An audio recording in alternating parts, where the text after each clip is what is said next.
Let's podcast. Joe Ovies with you inside Eford Studios in downtown Raleigh. Big thanks to Empire Properties. We are back from Charlotte, but that does not mean our ACC kickoff coverage ends. Oh, no. We got North Carolina Tar Heel stuff to get into today. Joe Giglio and I sat down and chatted with head coach Mack Brown.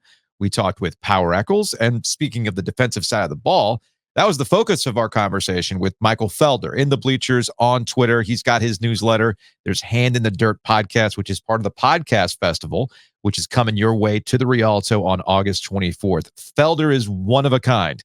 Played for the Tar Heels, played with some dudes on the defensive side of the ball back in the day. And I thought he had some really interesting things to say about North Carolina, this defense, and what they're going to have to do with new defensive coordinator Geoff Collins. And before we sat down with Mack Brown, he went slightly viral at ACC kickoff. He was in the media scrum with the writers and the TV folks. And Trayvon Miles over at WTVD Channel 11 had put this out there with Mack Brown absolutely cooking. Every coach recruiting against us says, I'm going to quit. And six of them have been fired that said that already, which, by the way, I don't know if Mack's got like a Thanos thing going on with the Infinity Stones. He did acquire one of those coaches who got fired. That would be Geoff Collins. So he continued, so they ought to be worried about themselves, end quote. Miles pointed out Mack turns 73 2 days before UNC's opener. And he also added something about Mike Elko, too. Remember Mike Elko? He had taken off for Texas A&M. And that whole process, you know, it's kind of late in the process, and Mike Elko ends up at Texas A&M after some others they had gone after. It didn't work out. We had talked about that a little bit with Dimitri Ravanos and Bomani Jones earlier in the week in the Texas A&M dynamic, along with Texas and the SEC and everything else. And apparently, like, Mack Brown called out Mike Elko too, essentially saying, like, you said you'd be at Duke longer than I'd be at Carolina. You lied. Apparently they hashed it out. Mike Elko told them, he's like, well, I didn't know I was going to go to Texas A&M. So the bottom line here is that we had classic, spunky, fiery Mack Brown at ACC kickoff, and I love it. And in the conversation we had with him, I did address it slightly, and I pointed out to him, as somebody who thought that it all kind of lined up for Mack Brown to walk away, I was reminded of one thing when talking to Mack Brown, watching him interact and talk about this team, which we'll get to now.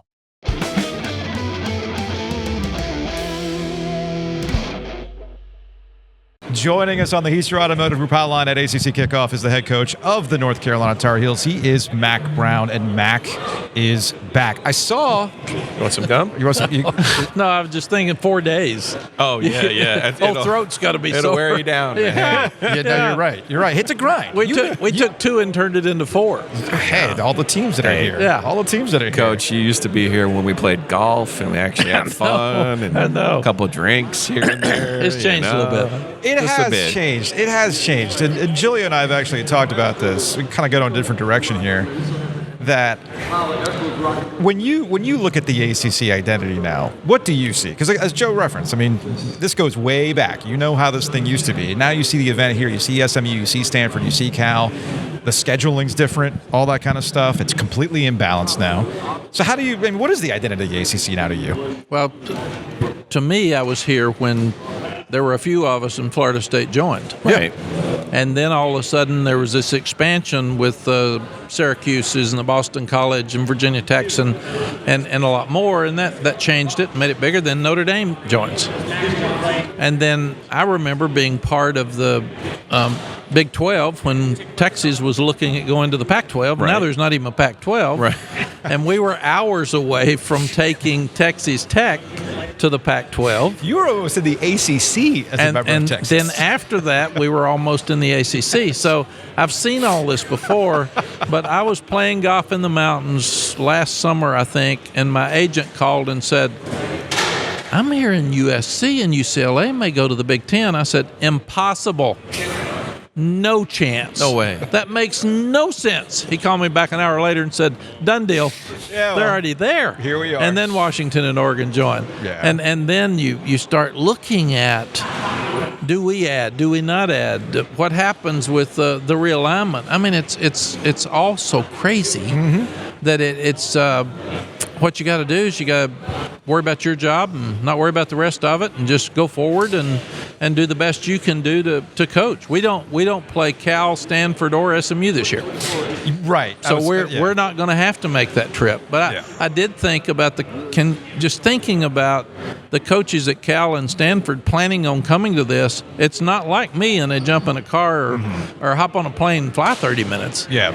I mean, it's a full day trip. It's a full day trip, and now we're talking NFL levels of, you're going from the East Coast to the West Coast to the West Coast to the East Coast, time changes, everything else. How does that impact your travel and those kinds of things? No, somebody asked me, Joe, when right after the USC-UCLA thing happened, they said, so that equipment manager at Rutgers has to leave right after the game. On a bus. On a bus. A big truck to drive to Los Angeles for the game. Well, we have a podcast for them to listen to on those road trips. Yeah, we can help them kill some time. We can help kill an hour or two on that one.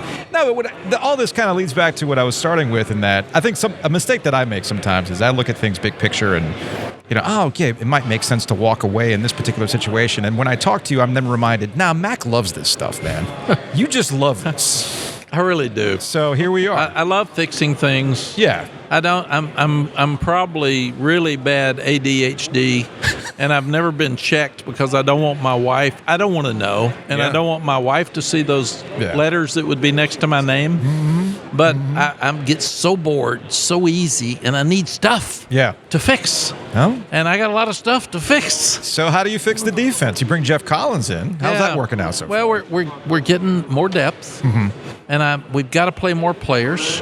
And the first thing Geoff said on his Zoom interview with us was, I want to look complicated and be simple. I want to be really aggressive. And I want to make sure that we're playing a minimum of 2 deep. And I said, oh, my God, yes, and yes. Mm-hmm. Because we haven't played enough people. We get tired at the end of the year. We're playing good teams at the end of the year. We get people hurt. We have backups are transferring because they're not playing, so morale's not as good. So it makes way too much sense. At Texas, we played 2 deep all the time, but they're really good. Yeah. And we could do that. So we will have more depth this year, and we've got to force ourselves to play them.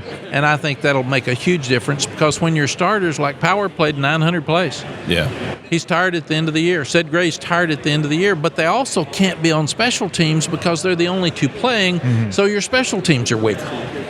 So play your starters less, develop better backups, and play your starters more on special teams. You mentioned that morale. I thought that was like the most honest moment of the season that you had last year. I think it was the Georgia Tech game where you had said, like, there's going to be some people on our team who are happy because they're not playing, and they're like, oh, wow, see what happens when I don't play. It is. And the thing is so complicated in college football now is your roster management. Even when you're starting 5-0 and 6-0 and ranked in the top 10, top 20, you got to keep so many people happy in so many different ways.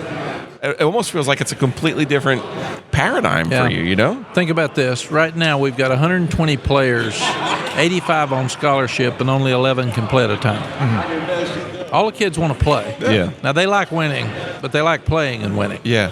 And now you've got the transfer portal where they can be gone this afternoon. So, well, that's what. I think all of us in this business are going to have to start playing more players if we're not, because the ones that are developing talent, developing more depth, are overcoming injuries and having fewer people transfer. I'm hearing top programs across the country, coaches calling me saying, man, we can't keep a backup. Yeah, right. They're all transferring. They're all mad. They all want to start. What do you do? And I've said, we're the same way. We hadn't lost but one starter, but we've lost backups. And play them. But some people were getting mad at you about the spring game. But to me, the stupid portal being open after the spring is ridiculous. Like I'm not questioning why you didn't do the spring game. But if I have a spring game and somebody looks good and he's number 3 on my depth chart, someone's gonna come get him. Yeah, there's no you know question. What I mean? Right. Well, so I don't blame you if that was part of your calculus. Well, but it's stupid to have these 2 windows. It really is. We had a new defensive coordinator, and we couldn't practice that day if he was going to show everybody what we were doing. Yeah. Oh, right. And Minnesota didn't have a spring game. Yeah. So I said, okay, I got you. I see you. We're going. That's so football. Like, I'm not going to show you. Yeah. That's so football. So we had a spring game, but we didn't have it on TV. And also you have a better crowd when it's not on TV. That's fine. That works out. And you're gonna have, and I have learned, you're gonna have some people bitch about anything, so it doesn't matter. Yes. You all live that world, so that's it. Yes, we do. Clip that, please. Yes, Yes. we will. We'll put that on a sticker. Yes. All right. So I am curious. Last couple of years, you come to this event. You're the show. You're not the show this year. I think you know that. I'm not saying anything that's crazy here. I didn't know I was before, so the heels. You know. No. Come on. Come Mac. on, You you're- knew they were the show. you're the you maestro. Had Sam, you had Drake. You knew you were the show. Do you like this? Like, just kind of, everybody's talking about other people. How do you like this kind of lead up into a season? I like this better till we're good. Okay. We've been good. We haven't been great. Mm-hmm. If we're good, we need to keep our mouth shut till we become great. And that's my thought. You go back and look. We have the best academic standing in the ACC and the third best in the country. That's really cool. Nobody cares. They only care if it's not working. Right. I got that, but I care because those kids are supposed to come for a degree, Sure. and I want to brag on them because they've worked really, really hard, and our academic staff's worked really, really hard. We have the second number of NFL draft choices behind Clemson in the ACC in the last 5 years. Mm-hmm. That means we're recruiting the right players and developing them. Nobody gives us credit for that, but it's facts. Mm-hmm. And then we've tied with NC State, and nobody would believe this, with the largest number of wins in ACC games in the last 5 years behind Clemson. So we're even with the number of wins that NC State has, and everybody's pumped about NC State and mad at us. So I got it. Well, there's one game that changes that conversation. It is. Yeah. And when we won it, there wasn't any hype over it. When we lost it twice close, they were mad. And then we lose it to big time. Yeah. We didn't play well last year. Everybody's real mad. So I got it. But it's also November. Yeah. Everybody said for years, you got to remember November. Well, we haven't played well in November. Mm-hmm. So my job is to figure out why are we playing so good till about 2/3 of the season, and why are we not playing good in November? That's it. And why are we not finishing well? Now, NC State's been good. Clemson's been good. Oregon's been good. Yeah. West Virginia was good last year. And in the bowl games, we've had opt-outs. Yeah. The bowl games are. It's really. They shouldn't even count anymore. They really shouldn't, but that's more reason to develop more talent. Because if your starters opt out, at least you've got guys that have played. I feel like the bowl games, though, in that situation for you, at least gave you an opportunity for Connor Harrell to play. That sets up how you will in the spring. You're bringing in Max Johnson, obviously. Jacoby Criswell seems like a team guy that's back in this mix as well. And I am curious how you're going to. I'm sure that's the question you've been getting all day today: is how you're going to handle these QBs. Is it a 2 QB system? Is it just a battle all throughout this fall practice? How do you view this going forward? Yeah, you start looking. Jacoby missed spring, so we've told him, "You're really good. You would have been the starter if you'd stayed here. Okay. But you're going to have to get some attention to earn some playing time this early because you're behind. Mm-hmm. So make enough plays that we say, wow, yeah, we better give him more time." Okay. And then we've told the other two, we're going to say, let's say these 5 things are going to be why you're going to play. And then we're going to put them in scrimmage situations more than normal, game type situations more than normal. And then after every practice, we're going to say, okay, Max, you did 2 of these right. You messed up these 3. No turnovers.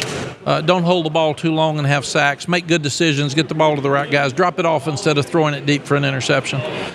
Those type things made plays with your feet. Move the ball. Led better. So we're going to get 5, 6 tangible things, and we're going to grade them daily, and we're going to have them grade themselves daily. Okay. We're going to say, okay, you tell me, did you do that? No, I didn't. And these are great kids, and they're real smart. So can you get my 16-year-old to do that assessment too? No. Please.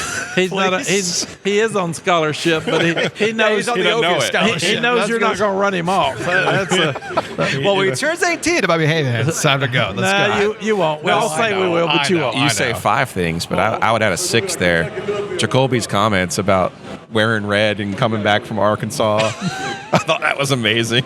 He gave you all the credit for it too. He was cutting up. I don't wear red, but I had Oklahoma, I had Arkansas, I had Iowa State, I got Texas Tech, I got Houston. I got a life full of red. So no, I don't have red in my closet. No, but he said when he went to Arkansas, he was like, I didn't want to wear. Coach Brown, he programmed me. That wasn't good. Not doing it. That wasn't good for him. I move him up the depth chart. Yeah. Mack Brown, head coach of North Carolina. We appreciate the time as always. Have fun this season. Thank you, guys. Have a great year. Housekeeping. And it's brought to you by Enovana. Check them out, ENOVANA.com.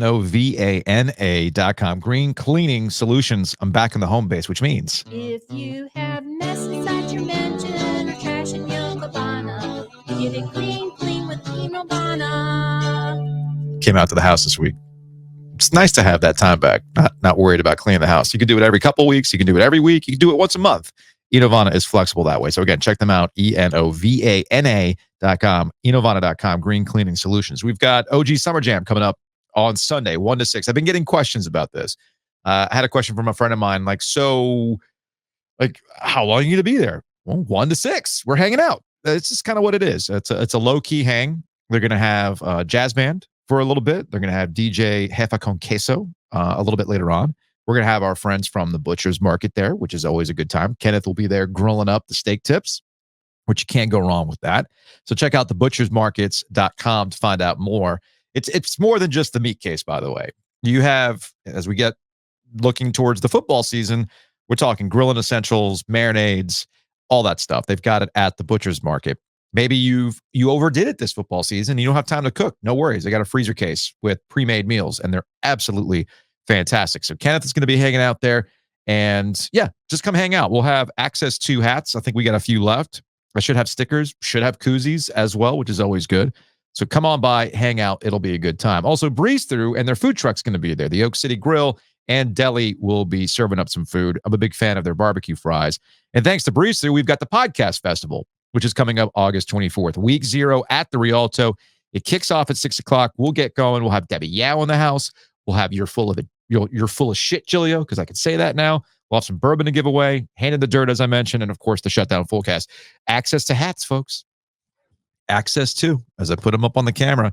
And we even got posters, too. You might actually be seeing these. You might be seeing these in not too distant future at some of your favorite haunts. So be on the lookout for all that. And I can't stress it enough. Go to therialto.com to buy your tickets today. And again, big thanks to Breeze Through. This can't happen without Breeze Through, so we appreciate them. And if you're kicking around downtown, you can always go to Longleaf Swine as well. Check them out online at longleafswine.com. You can order online. You can cater. Better yet, just go. It's a really cool spot. Great outdoor space. Incredible bourbon selection as well. They've actually got a bourbon pairing dinner coming up, which we'll tell you about a little bit more next week. In the meantime, check them out, longleafswine.com.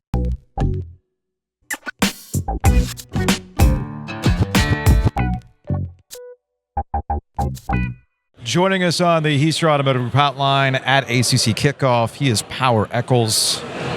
Thanks for joining us. Oh, wait. Let's start this over again because I had your mic off like I was editing. I was editing. You're fine. You're good. You just got to slide it a little bit closer to you and you're fine. There you go. All right. Joining us on the Heaster Automotive Group hotline, ACC Kickoff, he is Power Echols, North Carolina, on the defensive side of the ball, which y'all are the stars of this upcoming season, the way people are talking about North Carolina and how things are different and what needs to be stepped up. How are you kind of viewing the defense and coming out of the spring and changing things around? I feel like we're going to prove a lot of people wrong, man. I feel like we're going to show people who Carolina football really is and what we're really about, especially on the defensive end.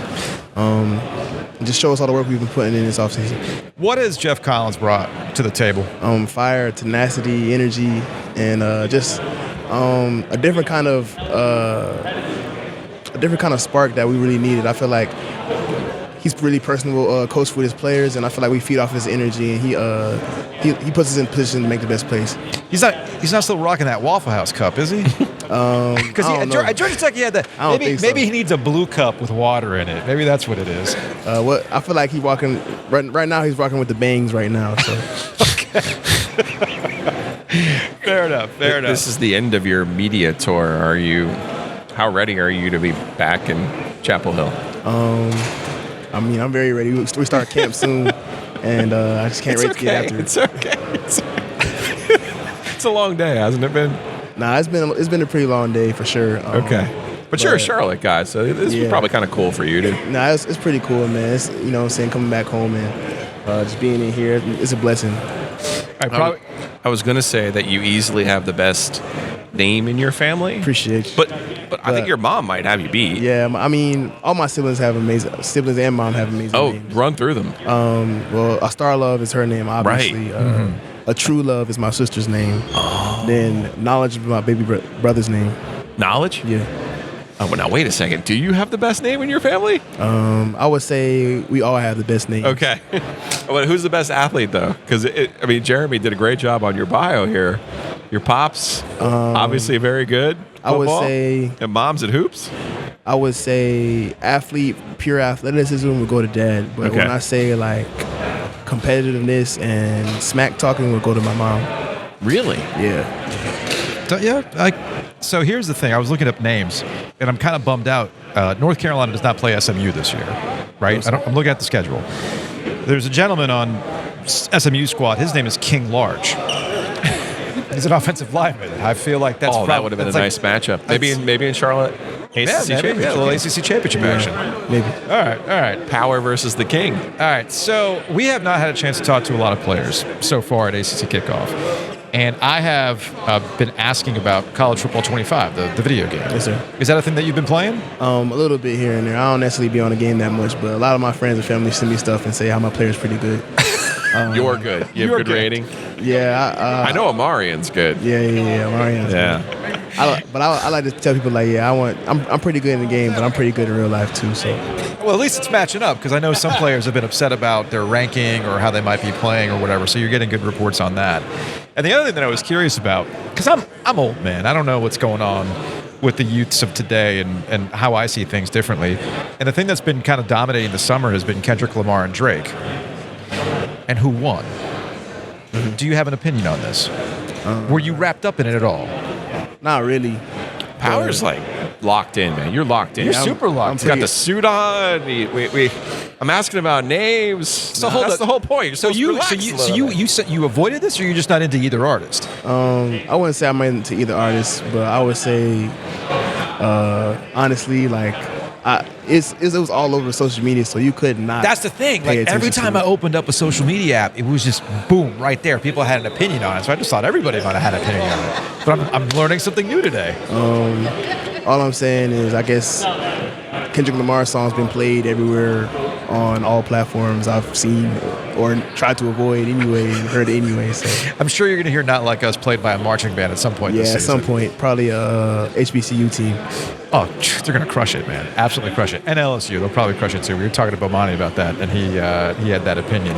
So back to the defensive side of the ball, and I know you're locked in on these types of things. I guess the curiosity that I think most folks have with Carolina is, what is life going to be like after not just Drake May, but also Sam Howell before him? I mean, you knew who your quarterback was going to be. You knew they were a difference maker. But this seems a little bit more open. Is that how things have kind of played out in the spring, and what you expect to see once camp opens up? Yeah, I mean, we got two great guys going up for bat for the position, and I feel like whoever gets picked is going to be the best guy, and I'll go to war with either one of them. So I feel like we still in a great position because we still got two guys that will take us to the home stretch, and I feel like, in my opinion. So. Mm-hmm. Okay. You're from Charlotte, but you went to a different high school than Drake May. How did it go in practice against Drake? He's not here to defend himself, so you can can say Drake knows he's giving me a pick. So in practice, I got that to hold over his head. Okay. And did you play against him in high school? Yeah, we won You did 28-7. Oh, okay, yeah. So anybody that talks to me about high school football can't really talk to me about high school football. Not in this state. No. Nah. Well, we were talking to Grayson McCall earlier. And apparently he had some battles with Sam Howell back in the day too. But you guys didn't cross paths in that regard. So what? When Drake when he got drafted up, did you just let him know, hey, by the way, congrats, you got drafted, but I just want to remind you, I still got you. Nah, I was more excited for him, man. It's testament to his hard work. We've been playing against each other for a while since like middle school here, and it's just awesome seeing him get drafted and all the hard work's paid off for him. So happy for him. What's that like for you guys, teammates? You know, you guys are there every day. You guys are out there doing everything to try to win. And then, obviously, the goal is to get to the NFL. The guys above you, the guys ahead of you in terms of years and whatnot. So, did you watch the draft? Do you keep an eye for guys that you know? How does that work for you? For sure, like, especially this past year that just went by, I was very tuned in, being a lot of my guys were going to the draft and were eligible to get drafted. So, it was just a blessing, man, just seeing all their hard work pay off. Being nothing's given in this world. They had to earn everything they got. So just happy for them. How's that work for you? You got a lot. I mean, you're focused on the season, but also you have something else that you might be thinking about as well, in the future. So how does that work for you? Honestly, I just want to roll through the season and put my best foot forward and give my team and my teammates the best product on the field to put us in positions to win games and never let any one of them down at any point in time. So that's what I'm focused on right now. God will take care of the rest, and whatever happens. But I know those that came before me have been blessed, and my blessing's right around the corner. So I just got to stay true to who I am and stay where my feet are. There's been a lot of talk about conference bragging rights and supremacy and all those good things, and the perception, of course, is that the Big Ten and the SEC have separated themselves from the ACC. But you guys beat Minnesota. You get another chance to play Minnesota in a spotlight game to open the season. Do you think of it in terms of some of the bigger picture, or is it more for you that just North Carolina versus Minnesota?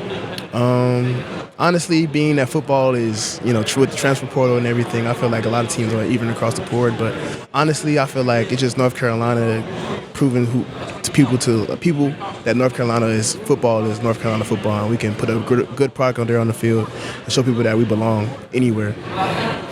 Power, appreciate the time, man. Good luck this season. Thank you.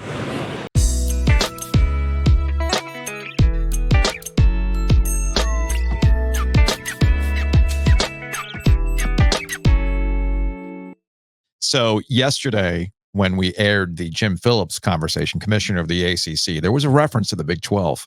Us. We did not reference the Matt Davis State Farm 12 to Jim Phillips. That's on us. That's on us. You don't want high insurance stuff to be on you either. You want to save some money. So contact Matt Davis today. Give him a call, 919-779-8277. InsureGarner.com, TheOGInsurance.com. Also, big thanks to Roback. Giglio was the belle of the ball in Charlotte, walking around media days in his Roback attire. He had the Peaches polo one day. He had his little white golf attire. I had a little golf imagery on there too. He had the hoodie as well because they kept it somewhat cold at the Hilton. So people were asking, "Oh, that's a great Roback. Cool. Oh yeah, this is really comfortable." So trust us, it's really great stuff. Great pants as well. I love the shorts. You can go to roback.com right now. Use that promo code OG20. They should be at the OG Golf Tournament as well, so you can touch it, feel it, try it on. That's what it's all about. So, again, roback.com. Use that promo code OG20. Also, big thanks to Two Roosters. They were a hit at ACC Kickoff. Jared and the crew let us borrow one of their coolers. And I think Dave Clausen, as we mentioned yesterday, Dave Clausen, big fan. Might have to think about getting the spot out in Winston-Salem for Dave Clausen alone. So if you want to see what the coaches were raving about, head on over to Two Roosters. Locations across the triangle. I got my home base on Person Street, the factory out in Wake Forest. You got Lake Boone as well. So by all means, check out Two Roosters. Also, big thanks to Nature's Relief. I'm going to be real. I've been sleeping terribly. On my list of things to do today after I publish this podcast is to go to Nature's Relief off of Western Boulevard. They got those new summer hours that go into the weekend. And I'm going to pick up some of my sleep gummies, which did wonderful work. And then I ran out and I've just been too busy. I haven't had a chance to go. It's caught up to me. So these things work. These things really help. And that's what Nature's Relief is really all about. Making sure and finding a solution, a potential solution for things that you're curious about. In my case, it's about deeper, better sleep. Maybe you're just looking to chill out on the weekend. There's all sorts of things that you can do. They've got that at Nature's Relief. So again, check them out online at naturesreliefhempstore.com. RELEF hempstore.com.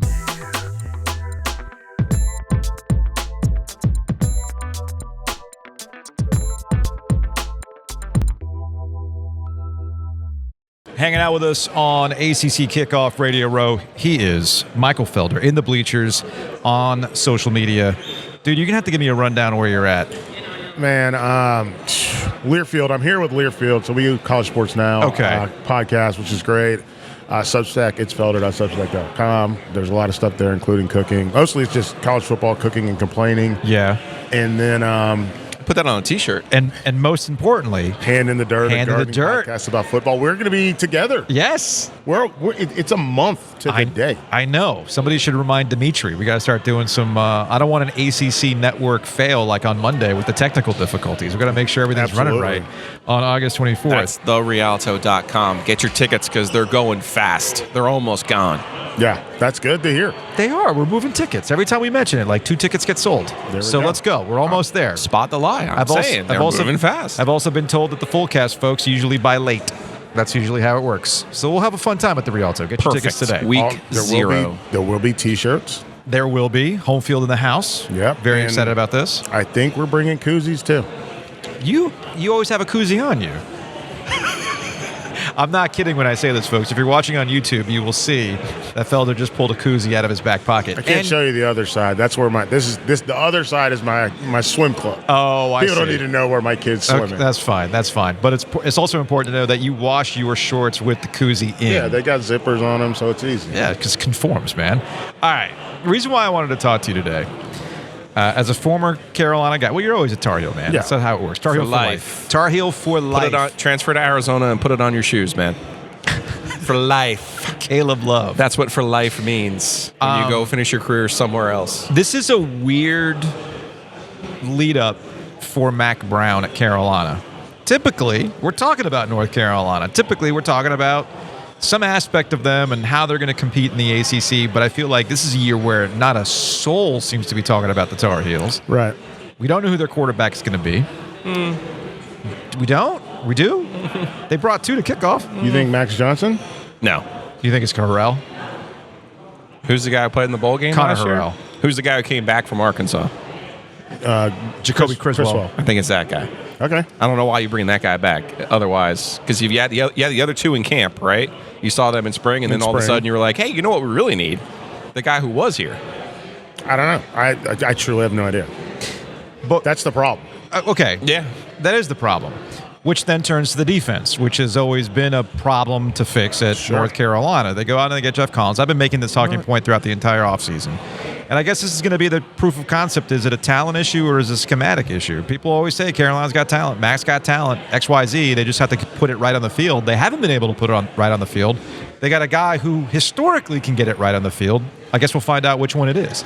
So defense is 2 things. Okay. It's effort and it's understanding. That's it. That's all. You look at the best defenses across the country, yes, absolutely you can achieve at a super high level if you're Alabama, but what does Alabama still have? Effort and execution. Yeah. What does Georgia have? Effort and execution. But let's go down the line. Do we think Utah is more talented than UNC? No. Not a chance. But what do they play? Great defense. Why? Because they give you effort and they execute. And that's the part where I wonder, with respect, whether it's the coaching staff, and this is something that I've always heard. I've heard this many times, and it's you either allow it to happen, you're either coaching it, or you're allowing it to happen. And from a defensive standpoint, they're either coaching it this way, so you're just coaching it wrong. That's not good. Or you're allowing it to happen, which means you're not taking guys out of the game. That is one of my favorite things about Brent Venables. Like, think back to that national championship game that they won, where he took 3 starters out of the game because they were playing hero ball. Yeah. Puts in backups. The backups do their job, including Nolan Turner scoring an interception when they need it, because he didn't do anything special. He just did what he was supposed to do. And that's the difference. You got to take people out of the game. You got to hold people accountable. And I think it starts with the coaching staff, but also, obviously, we're going to get a chance to talk to Power Echols tomorrow. But he's got to be a part of that too, holding his guys accountable. I think that's something, and I don't mean to go down this crazy rabbit hole, but like somehow my Instagram algorithm has just been serving me Ray Lewis videos constantly. And Ray Lewis is such a, there's a video of him with Patrick Queen. There's a video of him just talking about, like, do your job. Do your job. And I think that's what UNC needs, some of that do your job in it. Okay.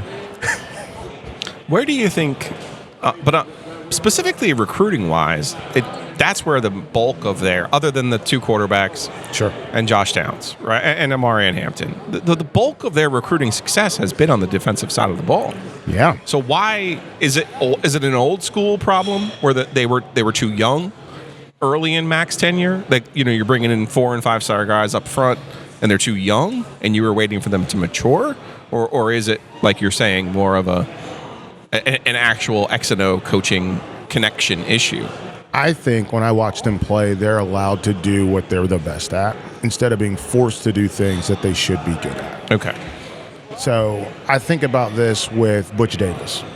So under Butch, could they have cut loose all those defensive linemen they had and just let them athlete guys, man? Could just let them athlete their way Robert Quinn, into plays? still one of the best athletes I've ever covered. Right. But he was throttled down because Butch Davis wanted him to play a very specific type of football, and that helps him in the long run. Sure.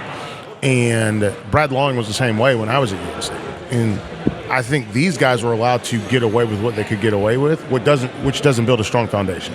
Yeah. I don't think these guys are I feel bad saying it about them, but I don't think they're super strong foundationally as far as defensive line play specifically. Okay. Yeah. I think the linebackers have to clean up a lot of mess. And then when you watch them play, you see bad gap fits. And again, it goes back to the point. If you're either coaching it that way or you're letting it happen. And so when I see bad gap fits and two guys, like, you should never have two football. I don't know if people are going to be able to see this, but if you've got 4 defensive linemen up front, you have 3 linebackers behind them, they should fit like this. There should never be this. You know what I'm saying? This shouldn't happen. That shouldn't happen. Yeah. And that's the part where I think that might be the part of football, and for me, that makes me the most frustrated, is seeing 2 guys in one gap, seeing one guy try to overplay a gap instead of just doing his job. Because if you do your job, every defense is designed to stop the ball, either behind the line or within 1 or 2 yards of the line of scrimmage.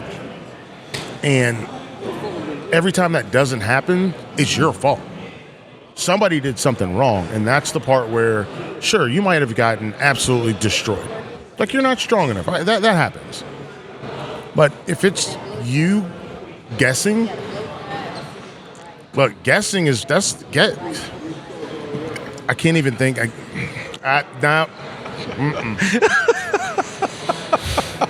This is why I wanted to talk to you. Because I have to imagine. I hate guessing. The reason why I wanted to talk to you specifically about North Carolina's defense is because it has to just crush you when you go and watch it back. Because, they've got talent. Yeah, they do. Look, here, I'll say this. They're nowhere near as bad as we were when I was there. Okay. So, I mean. What was the difference? We didn't have good players. Okay, straight up. Straight up, you didn't have good players. When I was at UNC, we had 2 very good players. We had Dexter Reed, who obviously people only remember from getting his top pop by Greg Jones. One of the all-time GIFs. Yes. And then we had Gerald Sensabaugh. Yeah, okay. And Gerald obviously played like a decade in the NFL, which is how you could tell he was a good player. And then everybody else just kind of petered in, petered out, but they've got some good, talented guys. They've got some players. They've got some dudes. And it's just a matter of doing your job. Like, if I'm Geoff Collins, all I want to do is just get these guys lined up. And I know they call him, it's not like the Minister of Mayhem or something like that? Yeah, exactly. Right. Something like that. The Minister of Mayhem, I think. And that's great. But what's going to happen, and we saw it at Georgia Tech, Georgia Tech had some really good players on defense. Specifically their back, like in the back end. Like, their defensive backs were really good. But when you want to be the Minister of Mayhem, when you want to put pressure on people, when you want to attack and blitz and pressure, there are holes. The holes get bigger. And now, if you don't get to the quarterback, you're going to have a problem every single time. What's interesting, I guess, in the triangle, well, specifically NC State and North Carolina, you've got 2 respected defensive coordinators now. You got Geoff Collins over at North Carolina. You got Tony Gibson over at NC State. So I guess this is where the do-your-job aspect comes in. Because I know, Joe, you've been kind of hammering this point in that they're going to miss Peyton Wilson in a big way. But there's also this expectation that, they'll miss him, but there's an expectation that whatever NC State's defense is going to be at the beginning of the season will be better at the end of the season. There will be a development. There will be a process in this situation. I don't expect any kind of schematic breakdown. No. I just think Peyton was the ultimate eraser. Yeah. Yes. You know, like I think he made so many plays. You know, He cleaned up mess. the first thing you said was effort and being in the right spot. What makes people special, like a Peyton Wilson, like a Bruce Carter. Yes.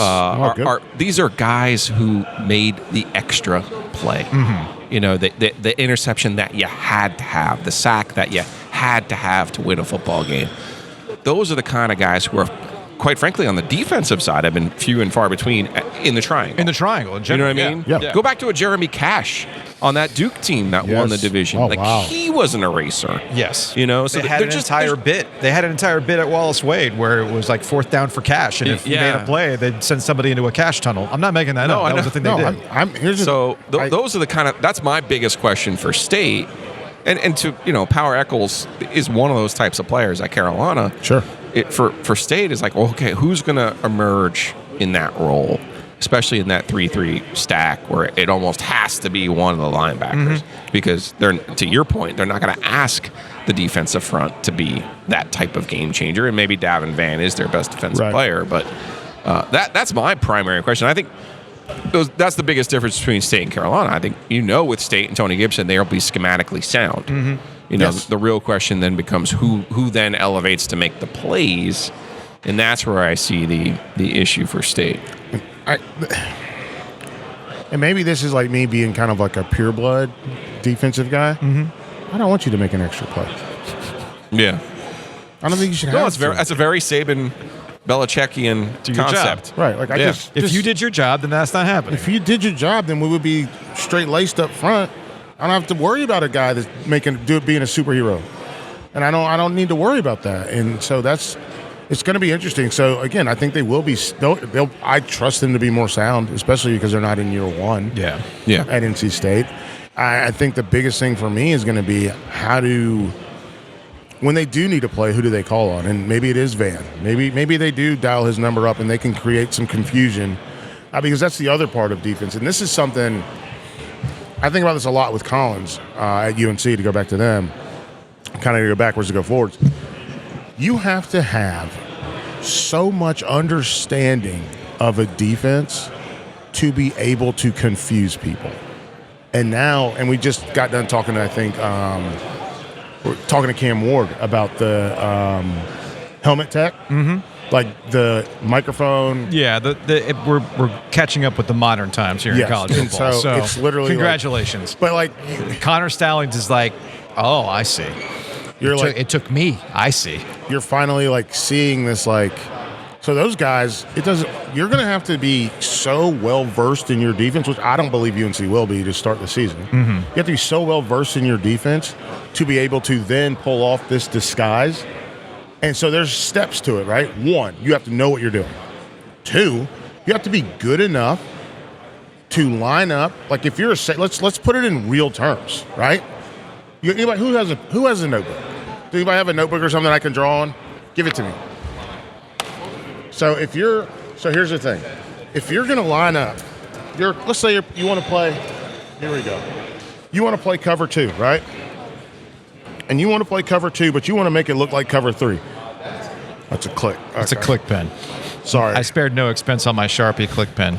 So if you want to play cover tight end here, boom, just a basic set. And we're going to throw here, boom. And we got a money. We got a corner, 2 safeties. This is what it's supposed to look like.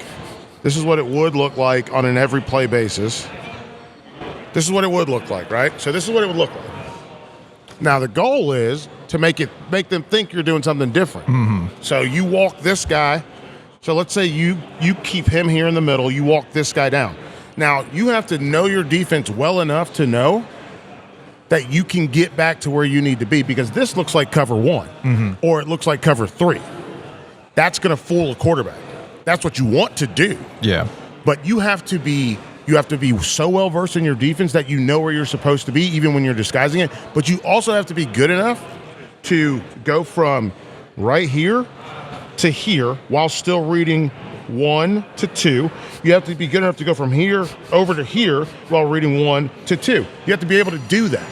And most people can't do that. Most teams don't even practice it that way. Most teams get lined up early and then just sit in that. If you sit in that, especially with the new headset, they're going to know, the coaches are going to know what you're doing. They're going to tell you what to do. So that's the part of football that, to me, I find fascinating, and that these guys consistently cannot do. And you enter into the blitzes. You enter in. Now let's add a wrinkle, right? Okay. If you want to bring pressure, if you want to bring a backer and a backer on an A gap and a B gap, while these guys on a zone blitz where this guy drops and this guy has contained, now these guys got to know what they're doing, and they still have to get to where they are. If you're going to try to, you have to know everything that you're supposed to do, and you have to know what other people are supposed to do. It's been one of the most disappointing things in college football for me.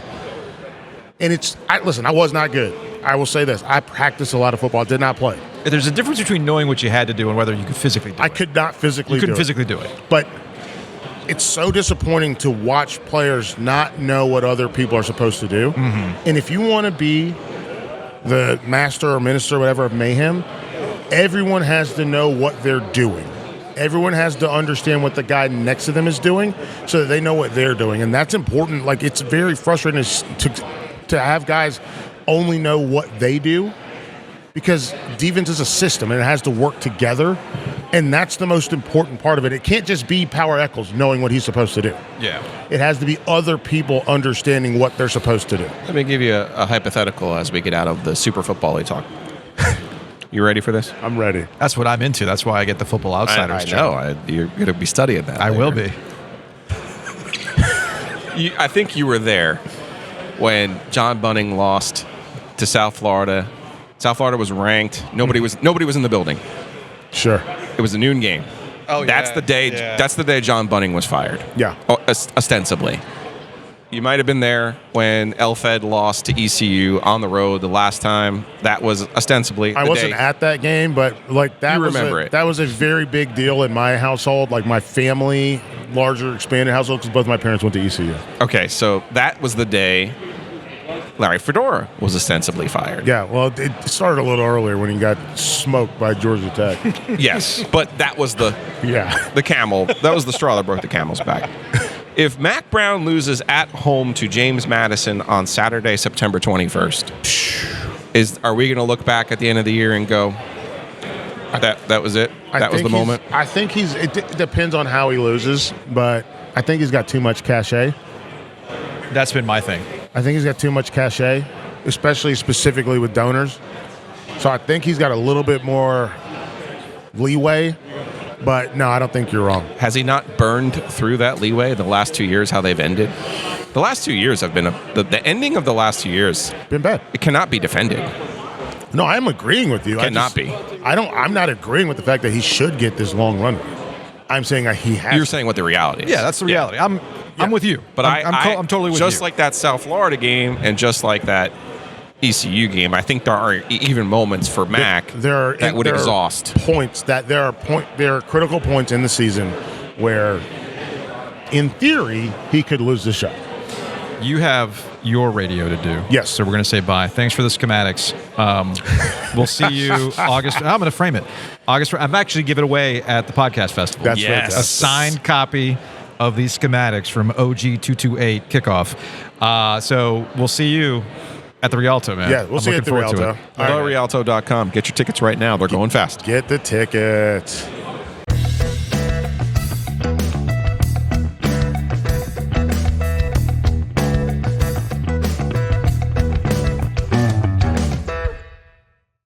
It's always a trip hanging out with Felder, man. He's absolutely an awesome dude. And I appreciate him letting me crash at his place on Wednesday night. The Bolognese pizza he made was really, really good. Big thanks to Whitaker and Hamer, an OG corporate champion. I did not hear from Giglio getting any sort of speeding ticket or moving violation on his way back from Charlotte, so I don't think we have to use Whitaker and Hamer for those types of things. Maybe you find yourself in that situation.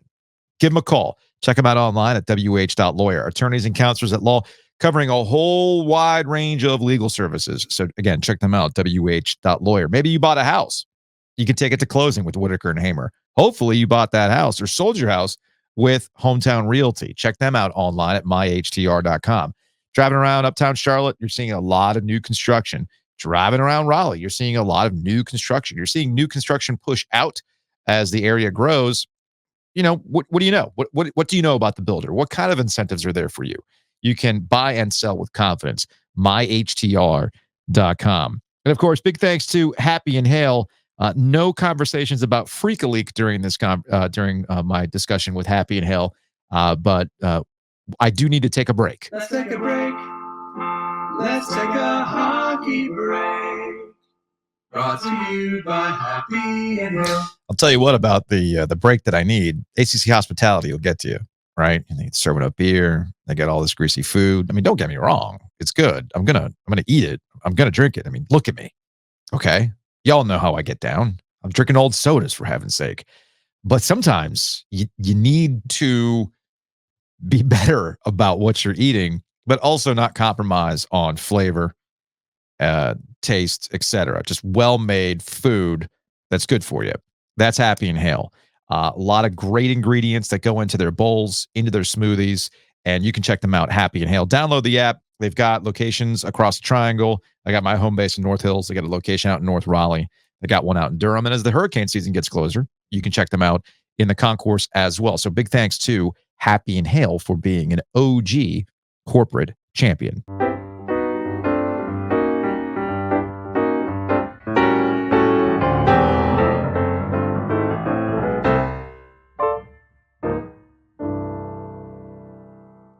Let's get out of here on some Hey Joe questions. It's brought to you by Crank Arm. Reminder, Sunday, 1 o'clock, OG Summer Jam is taking place at Crank Arm in downtown Raleigh. It should be a good time. A lot of reaction to our interview with Jim Phillips, ACC commissioner. And I had put it on Reddit. I subscribe to the ACC subreddit.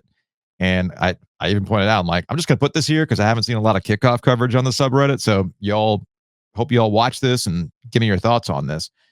And I think there's a couple of things that have come out that I disagree with and some that I do agree with. And on YouTube, I really enjoyed this comment from Warren. And he said that I've maintained for years that when it comes to football, the ACC doesn't have a product problem. It has a marketing and message problem. The SEC has told us for decades that top to bottom, they are the best and the toughest conference in football, and everyone in the universe just accepts it as fact. Totally agree with on that one. The Big Ten, rather than fight to dispel the commonly held truth, decided to say, well, we're just as good. Matt Rule jokes aside, rather than saying we're better. The ACC sat silently in the shadows as the narratives were forged that the ACC was weak, except for one or two teams. Despite the ACC always having a team in the hunt for a national title and routinely having more teams ranked in the top 25 than the Big Ten or the Big 12, the prevailing perception is that the ACC is an overall weaker conference than both of those. Prior to the addition of Oregon and Washington, aside from Ohio State, Michigan, and Penn State, there's a huge drop-off in the Big Ten in terms of talent, good teams, and brand panache.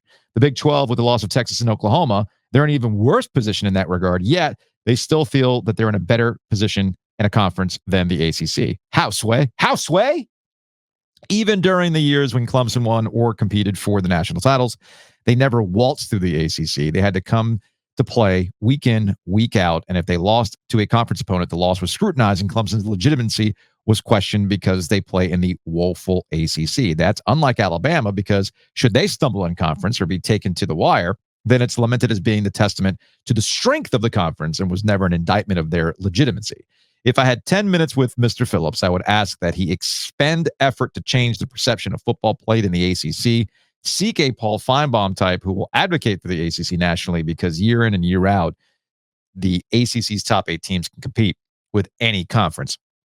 I really, really enjoyed that comment. But here's where I would somewhat push back on this idea. And what I would say is, hold on a second as I'm working the StreamYard here solo. Don't mind me. Okay. Anyway, what I was going to say was that the ACC Feinbaum thing is never going to make any sense for a variety of reasons. The biggest one is that Feinbaum actually criticizes coaches in the ACC and he can get away with it. And that would never happen in the ACC. That's just not how they want to roll.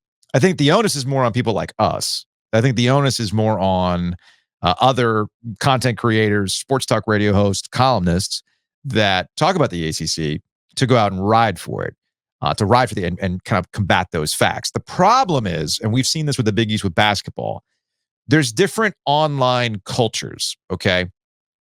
And like we saw this with Big East basketball, they are all about the deep fried memes in the Big East.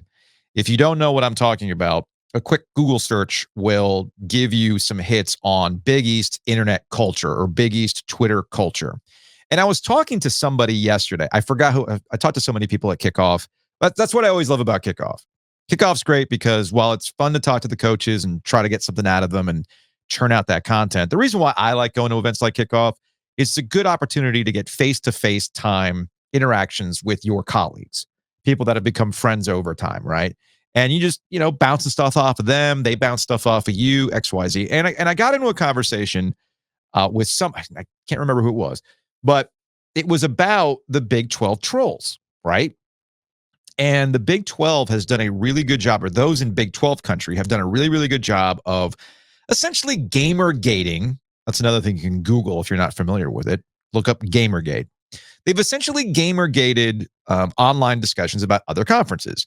And while I agree with Jim Phillips, I agree with the sentiment that both financially and success-wise on the field and on the basketball court, the ACC is a top 3 conference and the Big 12 is not, especially with those losses, that people who should know better by now in 2024 that the internet is not real life, that Twitter is really difficult to fact check these days. Just go look up certain candidates and couches if you don't know what I'm talking about.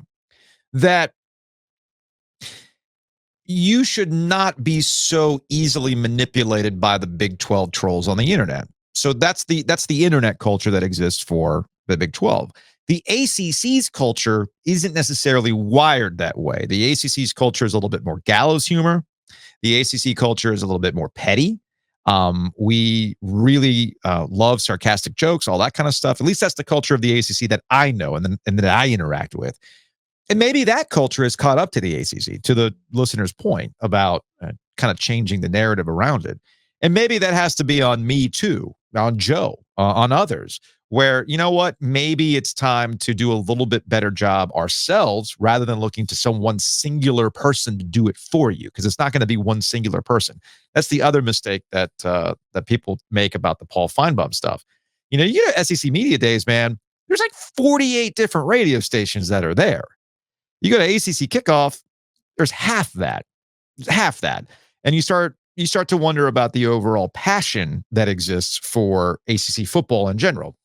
So all those things kind of come into play. And I let me put it this way. I enjoyed that comment. It got me to think. Going back to the YouTube comment section, we got like wannabe cyber. The ACC needs to hire somebody like Josh Pate as their voice. Again, Josh Pate is more of a national college football guy. Very, very impassioned. I'm familiar with his work, but I just don't know if that's necessarily going to work. From Juan, there's a palpable vibe shift from the Joes. Giglio staring right through Phillips's answers. No mirroring, no typical easing in jokes. Ovies with a chin up and down look. Skeptic posture. None of it bad, just not exactly positive vibes only. Well, here's the thing. As I made a comment, I was battling a headache, man. I need my pillow. I'm sensitive like that. If I sleep bad, I get that neck thing, man. And it's just like, it feels like a drill going in the back of my head if I sleep bad. So that's what I was kind of powering through. So Street's watching you. Come on now. Let's see, from Urban Primate. When discussing the ACC versus the Big Ten, Phillips immediately flips to basketball. This is the problem with Jim. I love basketball, but football drives the bus. Until ACC leadership realizes that, it will be stuck fighting for survival. I'm going to disagree with that in general. Jim Phillips has done a very, very good job of hammering the point that football is the thing that drives the bus, to the point where it's upset some ACC people. Okay? We're like, well, what about we're a basketball conference?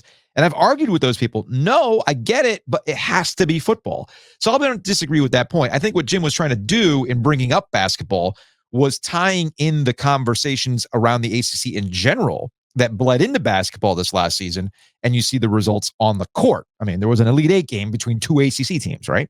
And obviously NC State goes on to the Final Four. So those are just things to consider. in the grand scheme. All right, let's see what else we got here from the YouTube comments. Oh, this is from James. Why would ACC legend Aaron Rodgers not be in Charlotte to represent his Golden Bears? Yes, I had made the joke earlier on Twitter this week when people were talking about an ACC fine bomb, and I said, well, I got a suggestion. You want a needle-moving ACC presence?